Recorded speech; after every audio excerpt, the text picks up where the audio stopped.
Hey, this is David from Worship Online. I play bass for a lot of great Christian artists such as Lauren Daigle and Elevation Worship. But if you notice, I don't have my bass with me today because right now we're going to be talking about sub bass. More and more songs today are including sub bass into the sound of the instrumentation. And for me, as a bass player, I wanted to try and incorporate that into my sound as well. For example, on There Is a Cloud, there was my electric bass as well as some sort of element of sub bass to the songs. And for me playing live, I wanted to include that as well to give it a fresh new take on bass. And today, I'm gonna kind of go through this control panel because it can seem kind of intimidating as a bass player, as I play bass first and I play keys second. So I'm gonna kind of simplify this, try to get some really great bass tones and show you in a song. Including a sub bass in your mix can add a new element of low end that an electric bass is just gonna have a hard time accomplishing.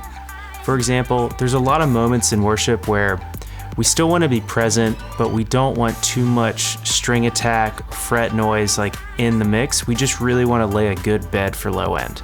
This is where the sub bass comes in handy really well. And for the song example I'm gonna show you, you'll hear exactly that.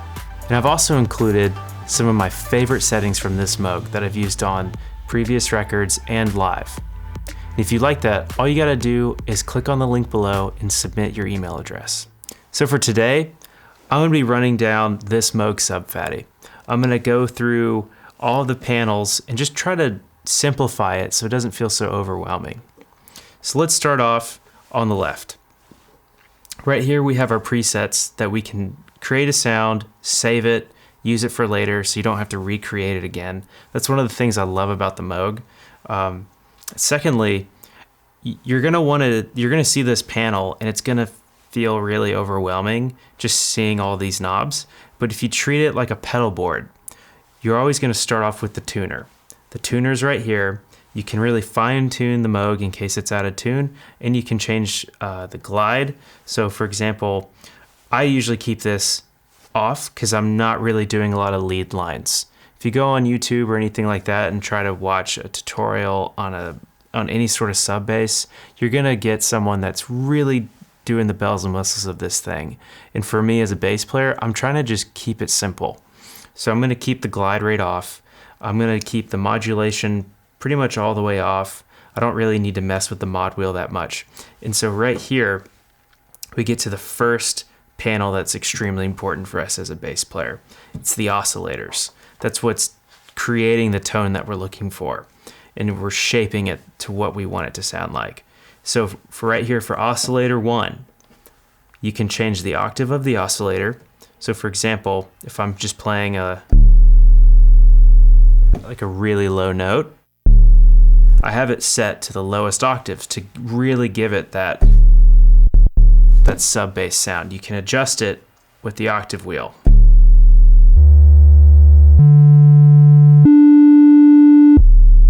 But for us as bass players, we're gonna want to keep it pretty low. So if we scroll down here to the wave, we can change the wave to, right now we have a triangle wave. And you can just literally turn it. You got a saw wave, triangle, or I'm sorry, not triangle, this is a square, to a pulse. And what's really cool with this, you can really kind of keep it in between.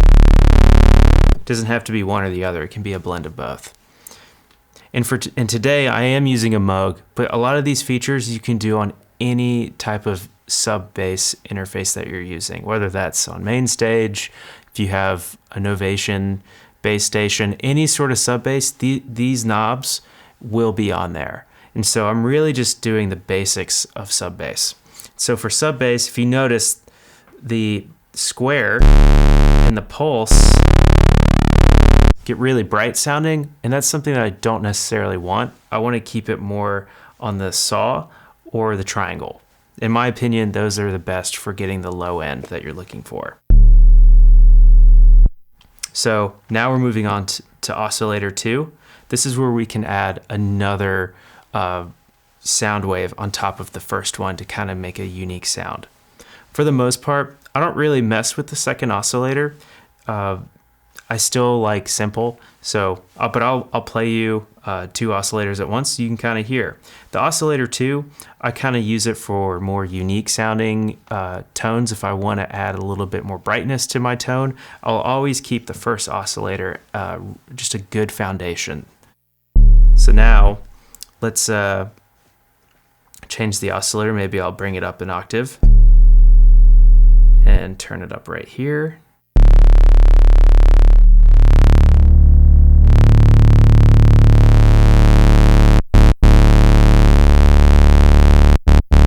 And so what I'm doing with this is I'm adding a second oscillator to my first one, changing the octave and giving it a unique sound.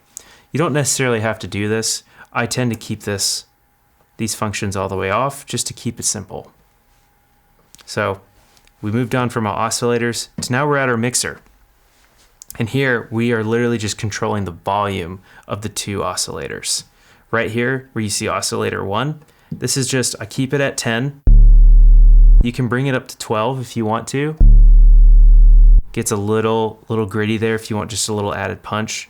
You have a sub octave, which is basically another oscillator that's just exactly an octave below, which you can use for more fun features. So I'll play that for you right now.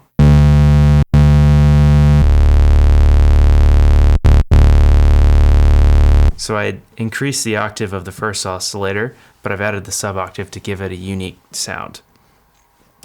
But I'll have that off for now. Oscillator 2 I'll have off. The noise I'll have off. So we have mixer. In the mixing station, I really am just using 1 oscillator. I like to keep it simple, easy. It just sounds great, and it's going to be good with the other instruments as well. So here we have the filter knob. Kind of treat this as the tone knob of your guitar. This is wide open right now in the same sense that your tone knob on your guitar is wide open.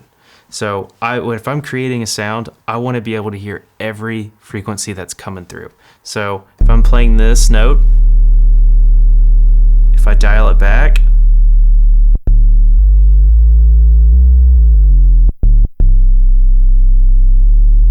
it gets really woofy, really dark. It's the only frequencies that are staying are those low end frequencies.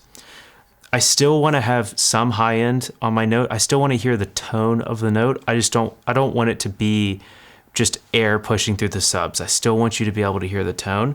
So I'll keep the cutoff all the way up. If I really want to add some drive, you have a multi-drive. A lot of sub basses have some sort of drive feature to give it a unique sound.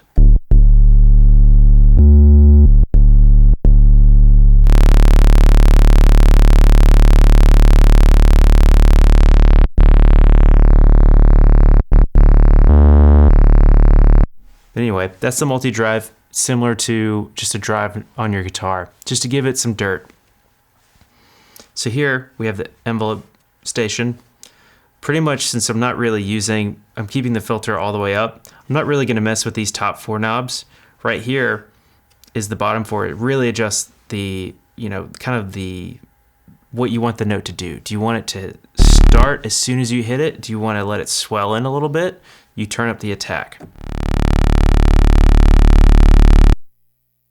For me, I just want to keep it simple, so I'm going to keep everything at unity, which is keeping the attack and the decay all the way to the left, the sustain all the way to the right, because if I'm holding a note, I want it to hold out the whole time. In the release, I turn it all the way to the left. So I tried to make this as simple as possible. And so if we still use this control panel and treat it like a pedal board, we start with the tuner, just knowing that it always just affects this. The modulation just is affecting these things, and just kind of keep treating it just as individual areas that we can focus on one at a time to really create the sounds we like.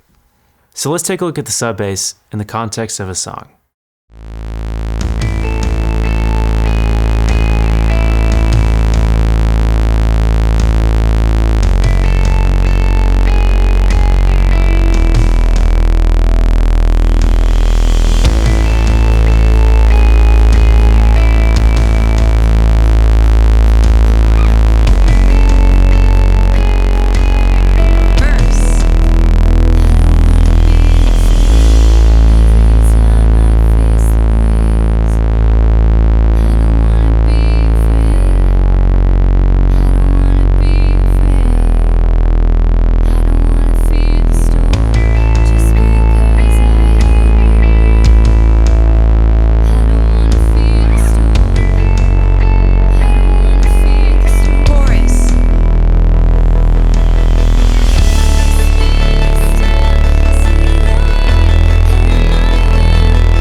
So there you go.